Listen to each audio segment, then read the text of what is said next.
लालू प्रसाद यादव भारत की राजनीति के एक ऐसे राजनेता जिनके खुशनुमा अंदाज को देखकर आज भी हमारी हंसी छूट जाती है। बिजली आई, बिजली मिली तो बिजली। अरे मोदी जी ठीक से बोलो नहीं तो नस फट जाएगा। चाहे लोग जितना भी हंसे, लालू जी कभी नहीं शर्माते, फिर चाहे वो उनका संसद में इंग्लिश वाला भाषण हो। लालू यादव है ये plantage fruit tree and every year it is duty of my to grow fruit. या फिर प्रधानमंत्री बनने की चाहत। हर के मन में इच्छा है, मायावती जी के मन में इच्छा है, सबके मन में इच्छा, और हमारे मन में भी प्राइम मिनिस्टर बनने की इच्छा है। लालू प्रसाद यादव अपनी हर बात मजाकिया अंदाज में रखते थे। वो कभी भैंस पर बैठ जाते थे तो कभी मीडिया के सामने आकर नीम का दातुन करते थे, वो भी बाथरूम में टूथपेस्ट से अपने दांत साफ करने के बाद, क्योंकि ये दातुन उनके दांतों से ज्यादा छवि के लिए फायदेमंद था। वरिष्ठ पत्रकार कुमकुम चड्ढा बताती हैं कि लालू बेवकूफ नहीं है, बल्कि राजनीतिक रूप से बहुत परिपक्व हैं। उनको पता है कि उन्हें कब क्या करना चाहिए जिसका असर हो। आज के युवा लालू प्रसाद यादव को सिर्फ सोशल मीडिया मीम्स और उनके चारा घोटाले को लेकर जानते हैं, लेकिन उससे परे लालू एक ऐसे ताकतवर राजनेता हैं जिनके बिना बिहार की राजनीति की कल्पना भी नहीं की जा सकती है। उनके जीवन में कई ऐसे किस्से घटे जिन पर पूरी फिल्म बनाई जा सकती है, और आज हम लालू प्रसाद यादव से जुड़े कुछ ऐसे ही अनसुने अनकहे किस्से सुनाएंगे जो अक्सर छिपाए जाते हैं। फिर चाहे वो एक ऐसे वर्ग से निकलकर बिहार के चीफ मिनिस्टर बनने का सफर हो जिनके साथ उतनी छुआछूत की जाती थी कि उनके पानी के मटके तक अलग रखे जाते थे, या एक छोटे से कमरे में रहते हुए पूरे बिहार की सरकार चलाना हो, या फिर मनमोहन सिंह को प्राइम मिनिस्टर बनाने का किस्सा हो। पूरा वीडियो जरूर देखिएगा। दोस्तों, आजादी मिलने के अगले ही साल यानी 11 जून 1948 को गोपालगंज बिहार के फुलवरिया गांव में लालू प्रसाद यादव का जन्म होता है। उस वक्त वो अपने 6 भाई बहनों में सबसे छोटे थे। उनका रंग गोरा और शरीर गठीला था, इसलिए उनके पिता उन्हें लालू कहकर पुकारते थे। इस तरह उनका नाम ही लालू प्रसाद पड़ गया। अब फुलवरिया बिहार का एक पिछड़ा हुआ गाँव, जहाँ जात पात के भेदभाव के अलावा कुछ नहीं था, इसलिए 1966 में लालू पढ़ने के लिए अपने भाई के साथ पटना आ जाते हैं, जो बिहार के वेटनरी कॉलेज के चपरासी थे और एक सर्वेंट क्वार्टर में रहते थे। लालू भी यहीं से बस पकड़कर बीए की पढ़ाई करने बिहार नेशनल कॉलेज जाते थे, और इसी कॉलेज में उनके राजनीतिक सफर की शुरुआत हुई। वो अक्सर कॉलेज के मंच पर चढ़कर भाषण देते थे। हालांकि उन्हें जानने वाले बताते हैं कि यह मंच उनके लिए नया नहीं था, क्योंकि लालू बचपन में नटुआ बनकर मंच पर खूब धमाल मचाते थे। नटुआ यानी वो लड़का जो लड़की का वेश धारण कर नाचता गाता हो, यानी उन्हें लोगों को मोहने का तरीका बचपन से ही आता था। पटना पहुंचने के महज 1 साल में स्टूडेंट यूनियन के जनरल सेक्रेटरी के रूप में लालू ने अपने राजनीति की शुरुआत की। 1970 में उनका ग्रेजुएशन पूरा हुआ, लेकिन वो स्टूडेंट यूनियन के प्रेसिडेंट बनने का चुनाव बिहार गए, जिसके बाद उन्होंने अपनी आगे की पढ़ाई जारी रखी और भाई के साथ दिहाड़ी पर चपरासी का काम भी किया। मगर फिर आया साल 1973, जब चुनाव जीतकर लालू पटना यूनिवर्सिटी के स्टूडेंट यूनियन के प्रेसिडेंट भी बन गए,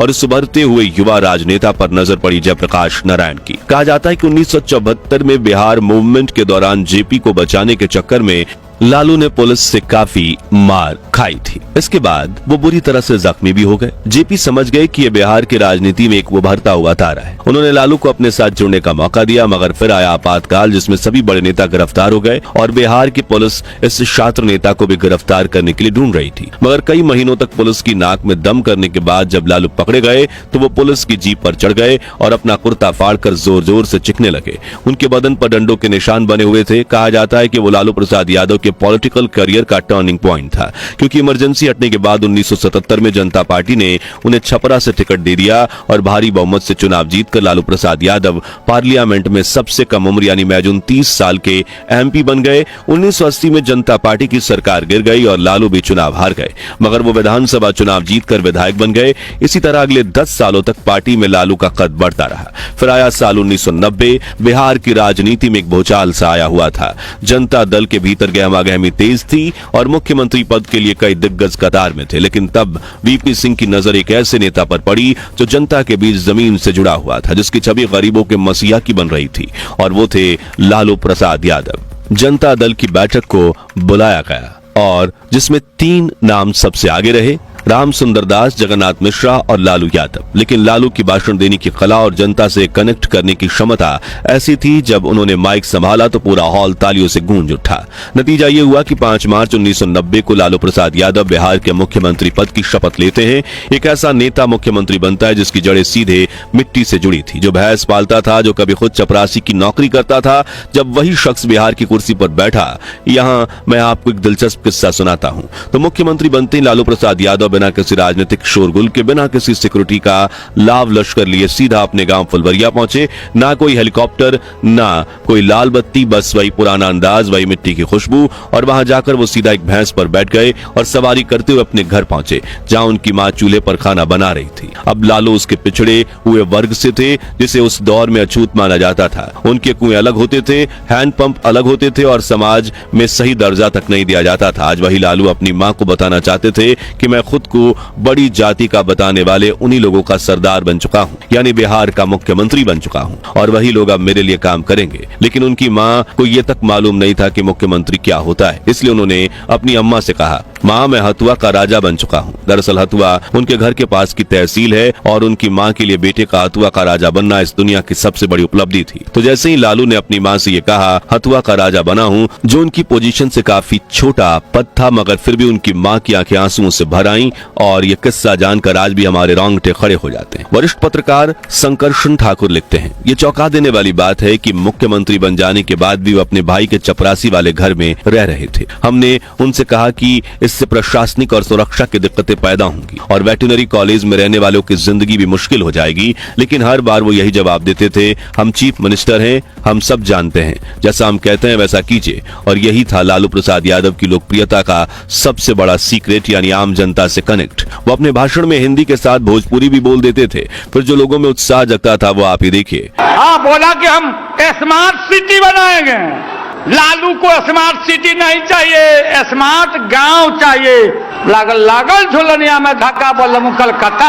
आज भले ही लालू प्रसाद यादव को चारा घोटाले और जेल जाने जैसे कई विवादों की वजह से जाना जाता है, लेकिन उस दौर में वो बिहार के गरीब और पिछड़ी जाति के लोगों के लिए एक मसीहा थे। संकर्षण ठाकुर यादव की जीवनी में लिखते हैं, वो पटना के फ्रेजर रोड चौराहे पर पहुंचकर हाथ में मेगाफोन लिए खुद ट्रैफिक नियंत्रित करने लगते थे। सरकारी दफ्तरों और पुलिस थानों का अचानक दौरा कर गलती करने वाले अधिकारियों को वही सजा दिलवाते थे और पटना मेडिकल कॉलेज में खुद खड़े होकर इमरजेंसी वार्ड में मरीजों के साथ आने वाले लोगों के लिए रैन बसेरा बनवाते थे। इतना ही नहीं, लालू कई बार बीच खेत में अपना हेलीकॉप्टर उतरवा देते थे और लोगों को अपने उड़न खटोले में चक्कर लगवाते थे। अपने मोटर के काफिले को अचानक सड़क के किनारे खड़ी कर वहां घूम रहे गरीब बच्चों को टॉफी बांटते थे और कभी कभी तो गांव के गरीब किसान के घर पहुंचकर खाना खाने की फरमाइश करते थे। उनके बच्चों के साथ गाना गाते थे और मर्दों से पूछते, खैनी है तुम्हारे पास। लालू ने पहली बार जूता तब पहना जब उन्होंने एनसीसी की सदस्यता ली। कई सालों तक जूता न पहनने की वजह से उनके पैरों की उंगलियों के बीच खासा गैप पैदा हो गया था। यहाँ तक कि उनके एक पांव के नाखून नहीं थे, जिसे वो अक्सर दिखाकर कहते थे कि एक गरीब का पांव है। कई सालों तक उन्होंने जूता नहीं पहना। एक बार एक बैल उनके पैरों पर चढ़ गया। वो अपनी गरीबी को अपनी आस्तीन पर रखकर चलते थे। वो आज भी पैरों में चप्पल पहनते हैं। जब उनसे इसका कारण पूछा जाता है तो वो कहते हैं, जूता लगाने से दोनों पांव में हीट पैदा होता है। चलिए अब सुनते हैं वो किस्सा जब आज भी भारतीय राजनीति के गलियारों में बैकडोर पॉलिटिक्स की सबसे दिलचस्प मिसाल माना जाता है। साल था 2004, लोकसभा चुनाव हो चुके थे और नतीजे सबको चौंकाने वाले थे। अटल बिहारी वाजपेयी की सरकार हार चुकी थी और सोनिया गांधी के नेतृत्व में यूपीए को बहुमत मिला था। लेकिन अब सवाल था, प्रधानमंत्री कौन बनेगा? देश भर में एक ही नाम गूंज रहा था, सोनिया गांधी। कांग्रेस कार्यकर्ताओं ने सोनिया नहीं तो कोई नहीं के नारे लगाने शुरू कर दिए थे, लेकिन दूसरी तरफ विरोधी पूरी ताकत से यह मुद्दा उठा रहा था कि एक विदेशी मूल की महिला भारत की प्रधानमंत्री कैसे बन सकती हैं। इस बहस ने ऐसा तुल पकड़ा कि सोनिया गांधी को मजबूरी में पीछे हटने का फैसला लेना पड़ा। पर अब सवाल यह था कि अगर सोनिया नहीं तो कौन? कोई नाम हवा में तैर रहे थे, प्रणब मुखर्जी, अर्जुन सिंह, शिवराज पाटिल। लेकिन तभी सोनिया गांधी ने डॉक्टर मनमोहन सिंह का नाम आगे बढ़ाया। लेकिन सोनिया के इस प्रस्ताव पर भी कुछ सहयोगी दल पूरी तरह से सहमत नहीं थे। यूपीए के भीतर समर्थन जुटाना आसान नहीं था। जब यहाँ एंट्री हुई लालू प्रसाद यादव की, उस वक्त लालू रेल मंत्री बनने की तैयारी में थे। राष्ट्रीय जनता दल के प्रमुख भी थे। उनका यूपीए में जबरदस्त दबदबा था। कहा जाता है कि जब सोनिया ने मनमोहन सिंह का नाम सुझाया तो उन्होंने सीधे लालू से बात की। लालू मुस्कुराते हुए बोले, मनमोहनवा ठीक है, वो ठीक आदमी है, पढ़ा लिखल, सीधा साधा है, काम करेगा। और जैसे ही लालू ने हरी झंडी दी, बाकी दलों का समर्थन भी जुट गया। लालू ने खुद आगे बढ़कर मनमोहन सिंह को समर्थन देने की घोषणा की और बाकियों को भी मनाया। 21 मई 2004 को डॉक्टर मनमोहन सिंह भारत के 14वें प्रधानमंत्री बने और इस तरह भारतीय राजनीति के इस बेहद अहम फैसले के पीछे मूक सूत्रधार थे, वो थे लालू प्रसाद यादव। लोग चाहे जितना मजाक उड़ाएं, लेकिन लालू को पता था कि कब कौन सा कार्ड खेलना है और यही वजह है कि वो आज भी सिर्फ एक राजनेता नहीं बल्कि भारतीय राजनीति की सबसे रंगीन और रणनीतिक शख्सियतों में से एक माने जाते हैं। चलिए आखिर में हम लालू प्रसाद यादव के कुछ मजेदार भाषण देखते हैं। 50 करोड़ 70 करोड़ 90 करोड़ कितना चाहिए? अब विद्यार्थी परिषद का लड़का आगे बैठ के मोदी मोदी मोदी, हम लोग नहीं समझते हैं। एक बार संसद में उन्होंने मजेदार शायरी भी की। तुम अगर मुझको लेता हो तो कोई बात नहीं, तुम किसी और को चाहोगे तो मुश्किल होगी। और एक बार उन्होंने मजेदार योगा किया था, देखकर आपकी हंसी भी छूट जाएगी। फिर वो कान भी बंद करके हाँ, ये सब ब्रेन जो है यहाँ, हाँ यहाँ। तो दोस्तों, आपको लालू प्रसाद यादव की यह अनसनी अनकही कहानी कैसी लगी और क्या आप उनके चारे घोटाले, भ्रष्टाचार और जेल जाने के जुड़े किस्से से भरा इस वीडियो का पार्ट 2 देखना चाहते हैं? कमेंट्स में बताइए। उम्मीद है आपको ये पेशकश पसंद आई होगी।